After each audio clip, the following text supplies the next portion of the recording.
예, 팩트체크를 진행하겠습니다. 최저임금과 사회보장 지출, 그러니까 이 복지를 얘기하는 거죠. 이 복지 지출의 급격한 증가가 임금 격차라든가 소득 격차를 완화하는 데는 크게 기여하지 못했다. 그러니까 최저임금을 높이고 복지에 돈을 많이 써도 잘 버는 사람과 못 버는 사람 간의 격차를 줄이지 못했다는 얘기인데, 이 주장이 나온 것이 경영계가 아니라 고용노동부입니다. 그래서 실제로 그런 건지 오늘 팩트체크에서 짚어보도록 하겠습니다. 김필규 기자, 예. 갑자기 고용노동부에서 이런 얘기를 한 거는 이유가 뭘까요?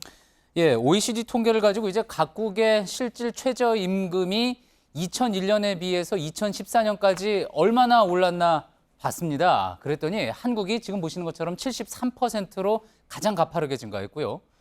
노령연금이나 건강보험 같은 사회보장 지출 증가율도요, 최근 5년간 봤을 때 지금 보시는 것처럼 한국이 가장 높았습니다. 예. 하지만 지금 와서 보니까 잘 버는 상위 10%의 소득이 못 버는 하위 10%보다 얼마나 많은지, 즉 빈부 간의 소득 격차를 보니까 이게 4.7배나 차이가 나서요. OECD 국가 중에서도 역시 또 거의 최고 수준이었던 겁니다. 예. 자, 그러니 이거는 결국 상위 10% 계층인 대기업, 정규직의 수입이 몰린 결과고, 그러니 최저임금이나 사회보장에 돈 쓰기보다는 지난해 노사정 합의한 대로 정규직은 임금 인상 자제하고 정부가 추진하는 노동개혁 실행해야 한다. 이렇게 고용노동부가 결론을 내렸던 겁니다. 예. 요즘 뭐 흔히 유행하는 말로 하면 모든 게 노동개혁으로 통하는, 그러니까 기승전 노동개혁이다, 이런 얘기도 나오고 있습니다. 근데 좀 따져봐야 될 문제인데, 최저임금 상승률은 그렇게 높았습니까?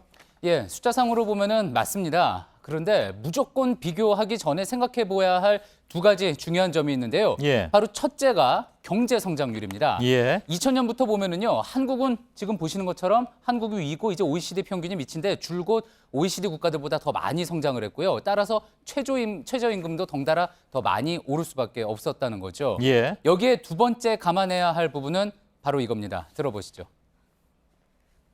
인상률이 높다는 것은 거꾸로 그전에 최저임금이 지나치게 낮았다는 것을 반증하는 것이기도 하거든요. 근데 우리나라의 경우에 워낙 2000년 당시에 최저임금 수준이 가장 낮은 수준까지 내려갔었기 때문에 그 이후에 올린다는 것이 인상률은 높아 보여도 실제 최저임금 수준은 상당히 낮은 거죠. 예. 워낙 낮았었기 때문에, 다시 예. 말하면 여기에도 이제 이른바 기저효과가 있었다는 얘기죠. 예, 그렇습니다. 예. 2001년 보면은요, 프랑스의 시간당 최저임금이 그 당시에 구매력 기준으로 9.1달러였습니다. 한국은 2.7달러에 불과했었죠. 예. 이후에 이제 프랑스는 이 최저임금이 완만하게 올라서 10.7달러, 한국은 아주 가파르게 올라서 5.3달러가 됐지만 여전히 지금 보시는 대로 선진국보다 상당히 낮은 수준입니다. 예. 그리고 OECD 국가 중에서는 중하위 수준이고요. 예. 사회보장 지출 역시 워낙에 낮은 상태에서 출발했다는 점에서 이 최저임금 문제와 비슷한 상황입니다. 예. 증가 속도 가지고 얘기할 수는 없는 것이다, 따라서. 예, 그렇습니다. 근데 어찌됐든 좀 2.7에서 5.3으로 달러를 치면 오르긴 올랐으니까. 그런데도 불구하고 소득 격차에 뭐 별로 영향을 못 끼쳤다라는 게 고용노동부의 주장이잖아요. 예.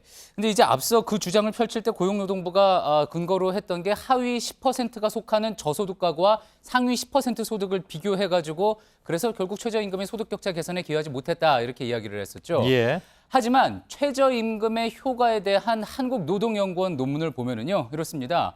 최저임금 받는 사람이 꼭 제일 밑에 있는 빈곤 가구에 속한 게 아니기 때문에 최저임금을 올린 효과가 그 위에 2분위, 3분위, 심지어 7분위에까지 더 미친다고 봤습니다. 예. 그러니까 전체적인 영향을 봐야지 위아래 10%씩만 잘라서 비교해서는 안 된다는 건데요.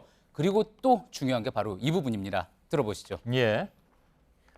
논리적으로는 저임금의 개선에 의해서 임금 격차가 축소되어야 되는 것이 마땅한데 그렇게 나타나지 않는 이유는 오히려 최저임금이 제대로 작동하지 않았기 때문이다라고 할 수 있을 겁니다.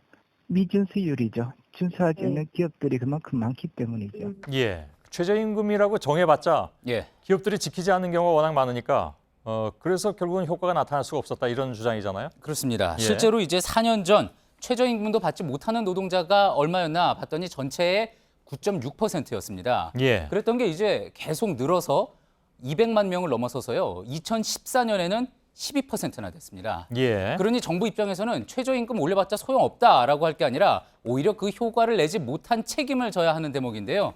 자, 그런데 근본적으로 최저임금이라는 제도를 왜 만들었는지도 좀 짚어볼 필요가 있습니다. 예. 국제노동기구에서는요, 가난을 극복하고 노동자와 그 가족의 최소한의 필요를 충족시켜주는 것을 최저임금 설정의 목적이라고 규정했는데요. 예. 또 고용노동부의 13개 기본 정책 목표를 봐도요, 저임금 근로자의 기본 생활을 보장한다는 내용이 여기 이렇게 들어 있습니다. 예. 예. 자, 그러니까 보도자료 내기 전에 정책의 목적이 뭔지, 부처의 기본적인 방향과 부합하는지 좀 확인해 볼 필요가 있겠습니다. 예. 오늘의 팩트 체크했습니다. 잘 들었습니다. 김필규 기자였습니다.